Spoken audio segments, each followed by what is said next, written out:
think I'll go easy on you. Hey folks, Brian here at Valkyrian Gaming, and today we're gonna dive into a game that has completely stolen my free time in the best possible way.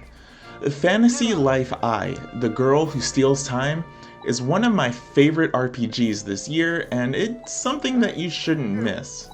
If you're looking for something that's chill, rewarding, and quietly addictive, this might be exactly what you're looking for. But either way, let's jump into the review.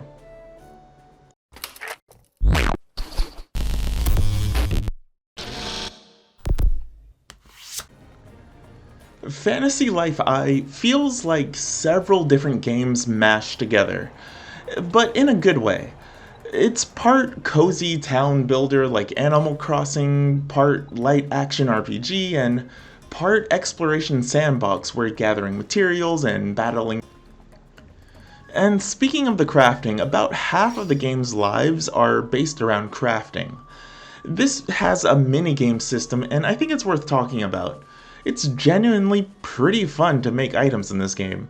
Whether it's a new piece of equipment or making a meal, each job comes with its own kind of minigame quirks.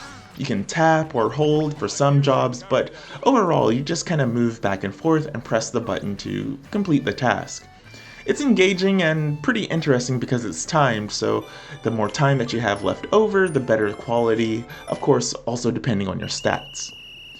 Instead of just a mindless menu system like other games might have, it's pretty active and fun. It kept me invested and made every job crafting ability feel active and personal. The game also has 3 different maps. It has your town building map, which is kind of a blank slate, but it also has its own important story dungeon in the same area. And then there is the main town that you interact with, the main town and castle area. That's its own little map as well, with its own bits of exploration, mostly at the beginning of the game, but it also expands out to various different islands and whatnot as well, which have their own towns or NPC locations and so on and so forth. And then there is a third map, which is like kind of an open world, kind of big open area with various points to collect items, to gather, to fight monsters, complete tasks, and upgrade and level up that area too, which gives you access to the craziest and most important items and side story stuff in the game. And it's worth doing that large open map too, because it actually adds a bit towards the main story, a little bit that you might not be expecting, so I recommend you check it out. That said, the map for this game is surprisingly large for the kind of game that it is. You'll be exploring beaches and forests, ruins, caves, and finding treasure, new enemies, characters, and whatnot that can join your party. It gives the game a soft sense of adventure that pairs well with the more cozy, day-to-day loop of gathering and crafting. And like I mentioned, there's also a slight town building element to the game as well. You place buildings, decorate interiors, customize your growing community of characters, and give them places to live. But here's the thing, you're not forced into it. If you're like me and you're not in the town building, it's totally easy to just do what's needed, which essentially is just the tutorial to make you know that it exists, and then you're free to ignore the rest of it and just move on with whatever you want to do. It's never forced onto you or made into a time gate, which is something I really appreciated. And there's also multiplayer, which is a nice touch.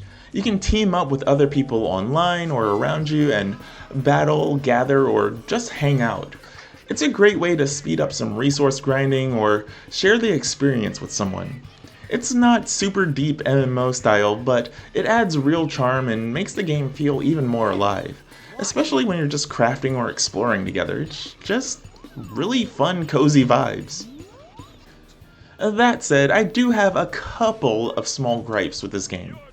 For one, to respawn certain enemies for your checklist quests and progression, you'll often need to leave and re-enter areas multiple times. It's kind of clunky and breaks the flow of things when you're in grind mode, and it's just like it'll ask you to hunt 6 of a monster and then you'll realize that only 3 spawn on a map, so you have to go in and go back out just to respawn them.